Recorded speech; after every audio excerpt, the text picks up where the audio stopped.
Muchas gracias a ustedes por la invitación. A ver, a grandes rasgos, ¿qué es lo que más encuentras tú relevante de lo que ha sido esta reforma tributaria, este protocolo de entendimiento y de acuerdo que cambia finalmente, que eso es lo relevante, cambia lo que puede ser las próximas modificaciones del sistema impositivo, tributario, de impuestos, entre otros? Lo más relevante, al menos desde el punto de vista comunicacional, es que se desecha la reintegración en los términos que venía planteando el gobierno hasta antes de que estallara esta crisis. El sistema totalmente integrado se va a conservar solamente para las pymes, es decir, aquellas empresas con un nivel de ingresos de hasta 75.000 UFs.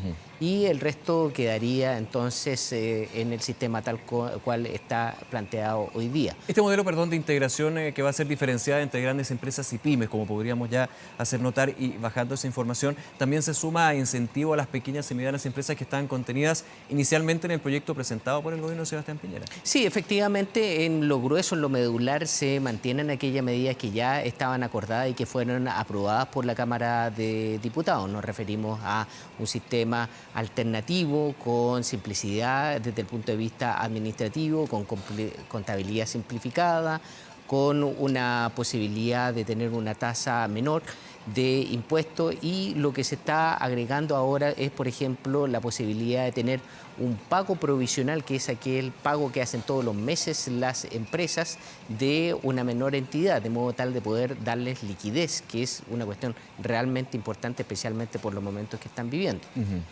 Pero en lo grueso, en lo medular, se mantienen aquellas medidas que ya estaban acordadas con anterioridad. Claro, esas medidas ya había consenso, de hecho, desde la Cámara de Diputados. Se tuvo que llevar un acuerdo con parlamentarios de la democracia cristiana, dejando el punto de la reintegración, que se hablaba en su minuto como el corazón de la reforma tributaria, la gran piedra de tope para que avanzara este proyecto. Exactamente. Y otros elementos también que han sonado mucho y que son relevantes por la novedad que tiene son el impuesto al patrimonio, o el llamado impuesto a los patrimonios, porque en definitiva esto va a ser un impuesto bastante sui generis. En general, los impuestos al patrimonio en el mundo funcionan en base a declaración, en donde la persona indica a la autoridad tributaria cuáles son todos los bienes que tiene y en base a eso paga un impuesto patrimonial. No funcionaría así, sino que sería una especie de sobretasa. Expliquemos un poquito de qué se trata esta sobretasa. ¿Es un agregado, un complemento que se suma a la tasa que ya se paga en términos de impuestos a este tipo de propiedades? No se conocen los detalles, solamente conocemos el protocolo, pero la lógica indica que sí, que sería una sobretasa al impuesto territorial que ya pagan, porque se estaría contribuciones, pongámosle el nombre que todos conocen, a las contribuciones de bienes raíces, porque se estaría haciendo en atención al avalúo fiscal de las viviendas, y con un mecanismo de cruce, porque lo que podría suceder es que un contribuyente, por ejemplo, que tuviera una propiedad de un alto valor, la dividiera de modo tal de bajar ese valor, o bien la vendiera para comprarse muchas propiedades que tuvieran un menor precio. Entonces se está estableciendo, se está viendo un mecanismo para que acumular todas esas unidades de vivienda, de modo tal que finalmente la persona que tiene este patrimonio distribuido en distintas viviendas lo pueda terminar de todas formas pagando este impuesto. Habrá habido voces contrarias a este acuerdo, principalmente desde parlamentarios de la Cámara de Diputados, que dicen que aquí se está más bien con este impuesto inmobiliario, podríamos decir, no se está apuntando a los más ricos, sino que también se está apuntando a la clase media, con los datos, con el avalúo fiscal comercial, como está establecido en este acuerdo. Faltan los detalles, evidentemente. ¿Te hace sentido ese punto, esa mirada? A ver, yo en general soy crítico de los impuestos al patrimonio debido a que son impuestos que no son muy recaudadores. Porque son muy focalizados. Son focalizados, y en realidad el patrimonio, tal como entendemos los impuestos en el resto del mundo, estos impuestos al patrimonio, este patrimonio es muy fácil de llevar a otro país. Entonces se ha querido evitar eso, y por eso probablemente se estableció un impuesto a los bienes raíces, que no son bienes que son trasladables a otro lugar. Por eso no a las ganancias de capital o utilidades o distintos. Esos pueden ser trasladados a otro país para poder evitar pagar ese impuesto finalmente. Exactamente. Al gravar, a generar este impuesto, esta sobretasa a los inmuebles, finalmente obviamente es la casa de más de 400 millones de pesos, no la puedo mover a otro país. No la puede mover a otro país, y lo único que podría hacer es dividirla o venderla. hacerla. Ahora, sí tiene algunas limitaciones. Todas las herramientas tributarias tienen algunas limitaciones. La primera, que es muy importante considerar, es que se sabe que en general las personas de más alto patrimonio no tienen toda su riqueza concentrada en bienes raíces, sino que en otros bienes.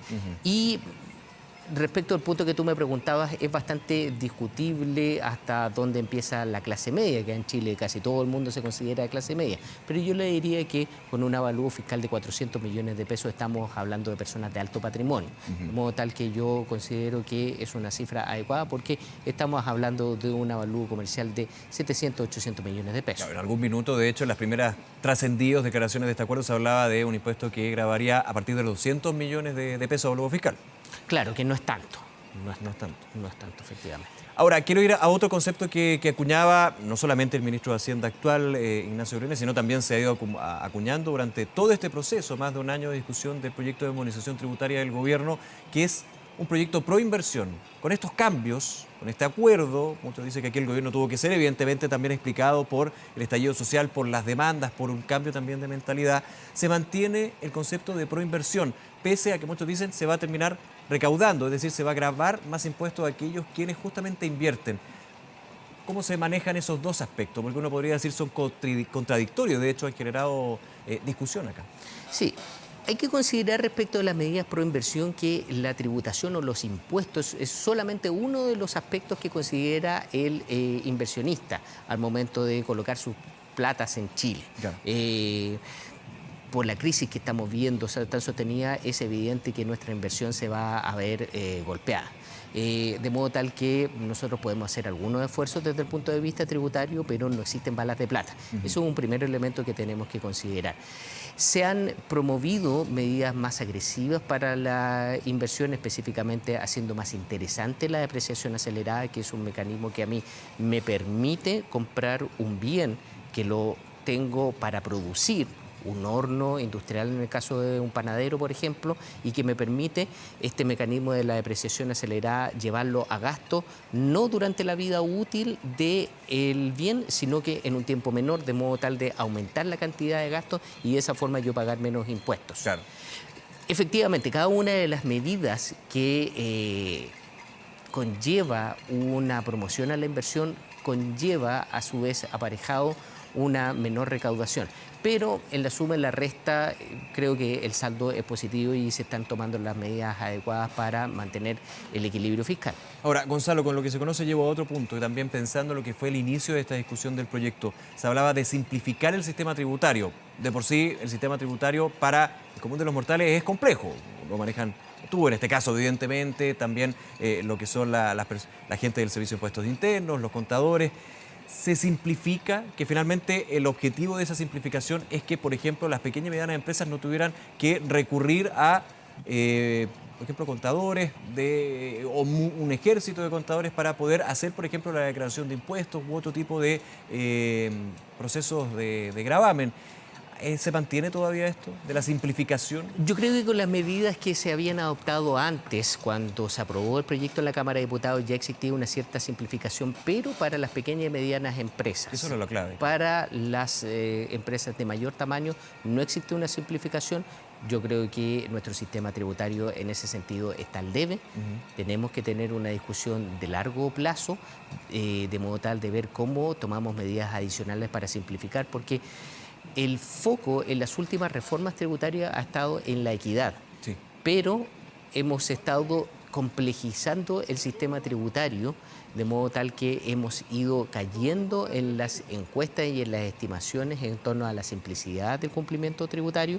Basta ver el formulario 22 que ha ido aumentando en el número de líneas que se tienen que saber los contribuyentes para declarar. El de la declaración de impuestos. Que es el de la declaración de impuestos, el suplemento tributario, que es el que contiene las instrucciones, por ejemplo, para declarar impuestos.